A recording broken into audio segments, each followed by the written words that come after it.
Think about something you have learned recently. What was that experience like?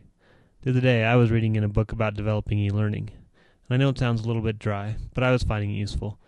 I was making some connections to my work. I was hypothesizing about what an e-learning environment would be like, especially one that was well designed. And I was getting really excited about the possibilities. And then, I just wasted 20 minutes of my time, at least as far as what I was supposed to be doing was concerned. It was time to be leaving the learning and getting back to the homework for my upcoming class. Now, why is this experience such a common experience? I think it is a focus on teaching rather than on learning. So how do we fix this? We need a new model for education. What you see here is the Google Wave interface. Earlier this year, Google announced that they had gone back to the drawing board to reinvent email, and we now have Google Wave. And this needs to be done in secondary education as well. We need a new model for education that focuses on improving learning rather than on improving teaching. Best Buy made this happen at their corporate headquarters.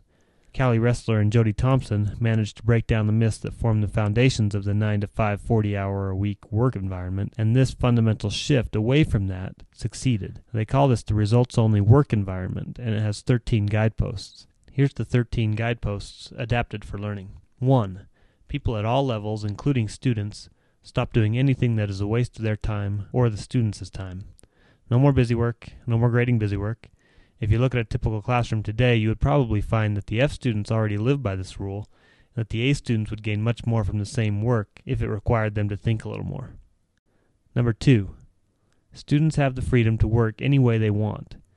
If some want to use paints to make a sign, and others want to use technology, why should it matter?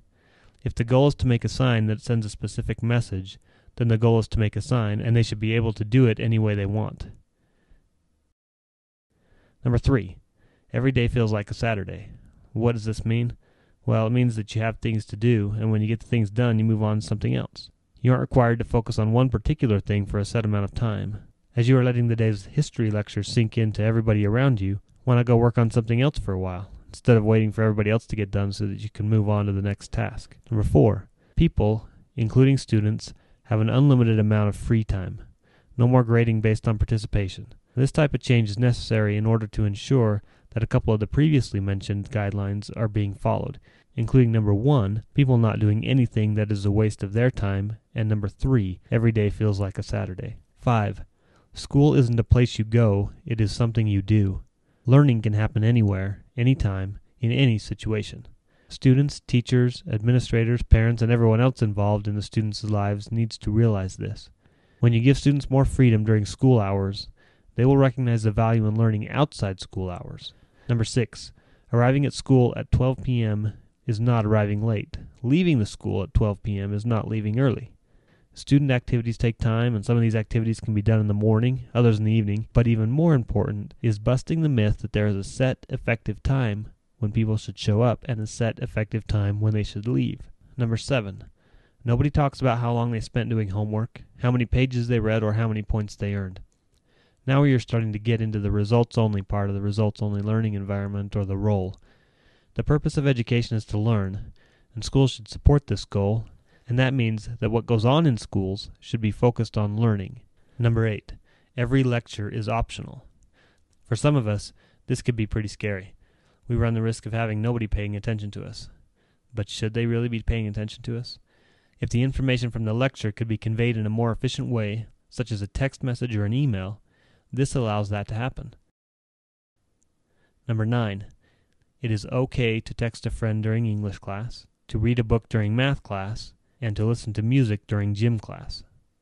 We need to give students the opportunity to make choices and experience the consequences. Students need to have the freedom to take care of needs when the need is there. Give them this freedom and they will get done what they need to get done. Number 10. There are no class schedules. We need to get away from the idea that specific subjects can only be studied during specific times of the day. The human mind can learn any subject at any time. I don't think it would work to not hold students accountable for their whereabouts in some fashion. We can be smarter with our babysitting responsibilities, though.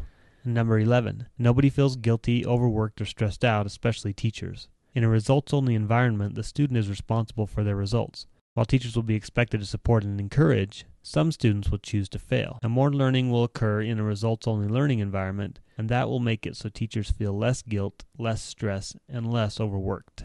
Number 12. There aren't any end-of-quarter homework rushes. In fact, there aren't any homework rushes at all.